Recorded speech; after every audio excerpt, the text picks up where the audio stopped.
दोस्तों RAROC का नाम तो आपने बैंकिंग में बेसेल में जरूर सुना होगा। इसको बोलते हैं risk adjusted return on capital, यानी हमने जितना पैसा लगा रखा है उस पैसे से हमको क्या रिटर्न आ रहा है, लेकिन उस रिटर्न में वो जो पैसा लगा रखा उसमें भी कुछ खतरा है। यानी अगर हमारा 10 करोड़ रुपए का मान लिया कैपिटल लगा है, उसमें से 2 करोड़ हमारा खतरे में है और हमें प्रॉफिट हो रहा है 6 करोड़ का, तो 6 करोड़ में से ये 2 करोड़ रुपए माइनस हो जाएंगे। यानी आपका जो पैसा है वो पैसा जितना प्रॉफिट दिख रहा है उतना नहीं होगा। इसको रिटर्न ऑन कैपिटल ना बोल के risk adjusted return on capital बोलते हैं। तो इस कॉन्सेप्ट पर एक छोटा सा न्यूमेरिकल है, आपको समझ में आएगा। आपके CIB एग्जाम में आने वाला आमतौर पर ये एग्जाम में ये न्यूमेरिकल आता है। अगर आप CIB की तैयारी कर रहे हैं, बेसल को बहुत अच्छी तरह से पढ़ना चाहते हैं, तो नीचे लिंक में डिस्क्रिप्शन बॉक्स में मोबाइल एप्लीकेशन का लिंक दिया है। मोबाइल एप्लीकेशन को आप डाउनलोड कर लीजिए क्योंकि इसमें नोटिफिकेशंस मिलते हैं। चैनल को सब्सक्राइब कर लीजिए और इसी तरह के और भी बेहतरीन वीडियो आपके लिए हम लोग लाते रहते हैं। चलिए चलते हैं RAROC की तरफ। देखो ये दिया हुआ, देखो एक थोड़ा सा दिया हुआ है। कितने की लिमिट सैंक्शन करी है इसमें देखना है। 10 करोड़ की। 10 करोड़। CC लिमिट हमने 10 करोड़ की सैंक्शन की, कितना ले गया हमसे वो? 7 का 7 करोड़। हम लोग उससे चार्ज कितना परसेंट कर रहे हैं? 11। 11 कर रहे हैं, ठीक है। और कॉस्ट ऑफ फंड कितनी है? 6%। 6%, ठीक है। ऑपरेटिंग एक्सपेंसेस कितने आते हैं हमारे? 1% का। और एक्सपेक्टेड लॉस भी है हमारा कुछ, क्रेडिट रिस्क कॉस्ट है, कितनी है? इतना। तो इकोनॉमिक कैपिटल कितनी आ रही है? 8% ऑफ द सैंक्शन लिमिट आ रही है। क्या आ रही है? Economic capital 8% of the 8% of sanction limit. Sanction limit. इसमें देखो प्लस माइनस क्या कर रखा है इसने। देखो आपको 11% मिल रहा है, लेकिन 6% तो आपने देना ही है। 1%, 7% तो चला गया। ये कहता है economic capital allocated 8% of the sanction limit. Sanction limit कितनी है हमारी? 10%। 10 करोड़ ये प्रोविजनिंग करनी पड़ती होगी। हाँ, मतलब जो हमें ओवरऑल कैपिटल रिक्वायरमेंट होती है ना किसी भी लोन देने के लिए, तो 0.8 करोड़ की तो हमें क्या करनी पड़ी है? वो अरेंज इसमें करना पड़ा। अब अरेंज इसमें करना देखो क्या कैलकुलेशन किया है उसने। देखो ये अच्छा एग्जांपल दिया हुआ है। इसमें इसमें जो आपकी जो हमने वो देखा था, ये फॉर्मूला देखा था आज, हाँ, ये वाला फॉर्मूला। देखा था ना। तो जी। नेट इनकम कितनी हो रही है और इकोनॉमिक कैपिटल हमने देखा था कि इतनी तो हमें रखनी पड़ेगी अलग से, ठीक है। तो जो आपका बिल्कुल जो क्वेश्चन है ना, हाँ, ये बिल्कुल उसी का न्यूमेरिकल है। बिल्कुल यही क्वेश्चन है ना आपका यही क्वेश्चन सर। कि CC लिमिट कितनी है? 10। 10 करोड़ की है। ले कितना गया? 7 करोड़। रेट ऑफ इंटरेस्ट क्या तय किया? 11%। परसेंट। कॉस्ट ऑफ फंड यानी कि जिस जिस पैसे को आप उसको लोन दे रहे हैं 6% का है। आपके सैलरी बिजली पानी का खर्चा हो गया। आपका रिस्क के लिए क्रेडिट रिस्क की कॉस्ट है, यानी कि एक तरह से इंश्योरेंस टाइप समझ लो कुछ, ठीक है। और इसके लिए आपको 0.8 करोड़ की अरेंजमेंट करनी पड़ी। अब इसने कैलकुलेशन जो किया है, सबसे पहले इंटरेस्ट की इनकम कितनी हो गई, इसमें कोई डाउट है किसी को? नहीं नहीं, ये तो सही है। ठीक है। कॉस्ट ऑफ फंड में कोई डाउट नहीं है। नहीं।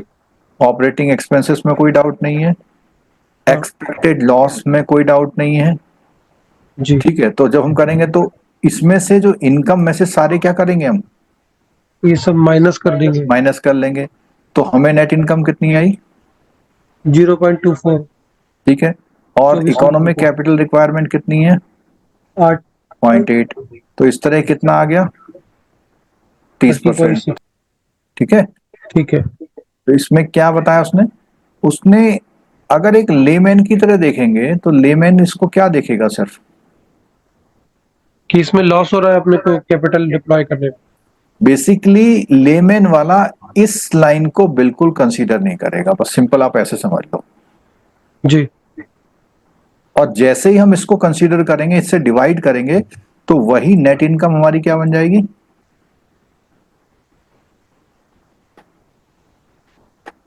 RAROC बन जाएगी।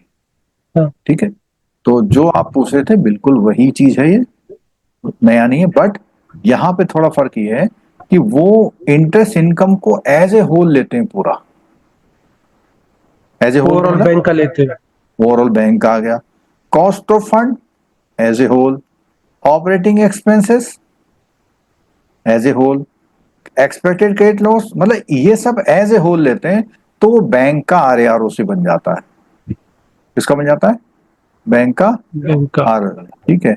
अब यहाँ पे देखो ये लिखा हुआ है, if this exceeds the bank hurdle rate 15%, तो इसका मतलब वही जो आप बता रहे थे ना, कितना रखा हुआ हो। 15% का है सर।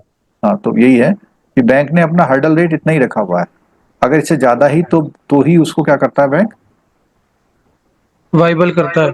और नहीं तो आपके वहां क्या करता है, या नोगो में तो चला जाता है प्रपोजल। या तो उसमें चलेगा, डेविएशन में जाएगा, या आप उसका रेट ऑफ इंटरेस्ट क्या कर देंगे, रिवाइज करके बढ़ा देते हैं। बढ़ा देते हैं, तभी होगा। ठीक है। और रेट ऑफ इंटरेस्ट बढ़ाएंगे, हो सकता है लोन लेने से ही आपको मना कर दे। सर उस पे अदर इनकम बढ़ाते हैं। हाँ, हाँ, कुछ कुछ हेमलता पूछ रहे हैं। हाँ सर, हम पूछ रहे थे कि इसमें ये इकोनॉमिक कैपिटल एलोकेटेड ये कहाँ से आ रहा है, ये ये दिया रहा है? एक तरह से जो बेसेल के अकॉर्डिंग नहीं करते हम लोग, हाँ बेसेल कहता है ना कि अगर आप कोई लोन दे रहे हैं तो उसमें इतने परसेंट आप वो करें। अब जी। रिस्क के अकॉर्डिंग वो करता है।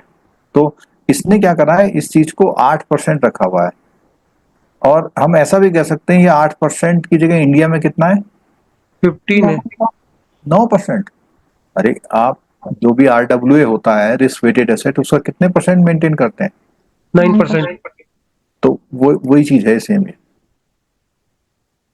समझ में आया हिमलता? Yes sir. मतलब 7 जो पॉइंट। हमारा बेसिल का सिस्टम है ना, ऐसा बताओ सीसी लिमिट में कितने परसेंट रिस्क वेट होता है, पहले ये बताओ। चलो कितने परसेंट है? 100। 100%। ठीक है। और हमने लिमिट कितने सेक्शन का सैंक्शन करी उसे? 10 करोड़। 10 करोड़। तो RWA कितना हो जाएगा हमारा? 10 करोड़। अगर 100% रिस्क वेट है तो 10 जितने का हमारा एसेट है उतने का 10 करोड़ हो गया। और 10 करोड़ का इंडिया के हिसाब से देखेंगे तो कितने परसेंट मेंटेन करना है? 9%। ये आ गया। तो मिनिमम कैपिटल के स्टैंडर्ड इंडिया के हिसाब से कितने रखने पड़ जाएंगे हमें?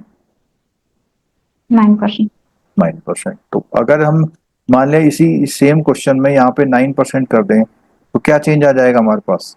यहाँ पे 0.8 की जगह कितनी रिक्वायरमेंट हो जाएगी इकोनॉमिक कैपिटल? 0.9। 0.9। और 0.9 अगर आएगी तो 0.9 से डिवाइड करेंगे तो 0.245 डिवाइडेड बाई 0.9 कितना आएगा?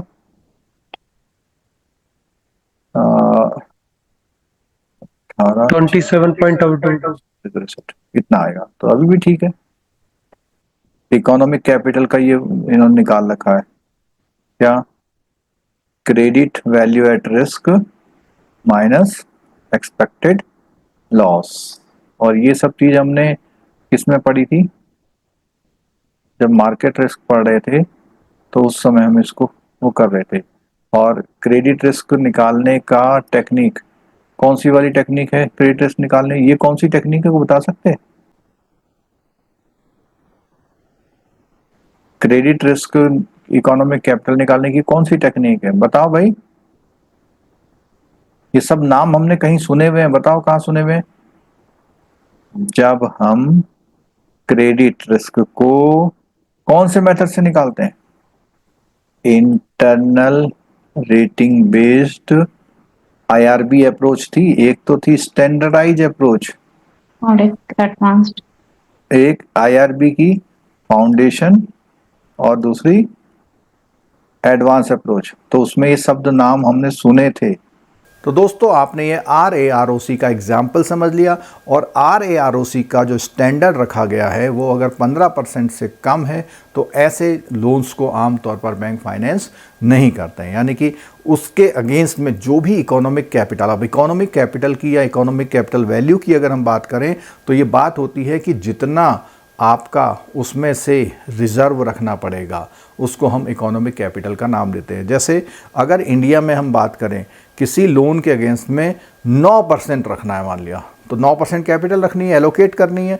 तो अगर आपने 10 करोड़ का लोन दिया है तो 90 लाख रुपए आपकी जो कैपिटल की इकोनॉमिक वैल्यू है 90 लाख रुपए। तो इस तरह से इस न्यूमेरिकल्स को हम लोग करते हैं। इसका यूज जो है हम लोग अपने प्रॉपर रिटर्न के लिए यूज करते हैं। इसका यूज जो है हम लोग बैंकिंग इंडस्ट्री में कि कितना रिटर्न एक्चुअल में आ रहा है उसके लिए करते हैं। तो दोस्तों वीडियो कैसा लगा, अच्छा लगा हो तो लाइक कीजिएगा, चैनल को सब्सक्राइब कर लीजिएगा और बेल आइकन जरूर दबाइएगा। मिलते हैं दोस्तों नेक्स्ट वीडियो में। Thank you so much.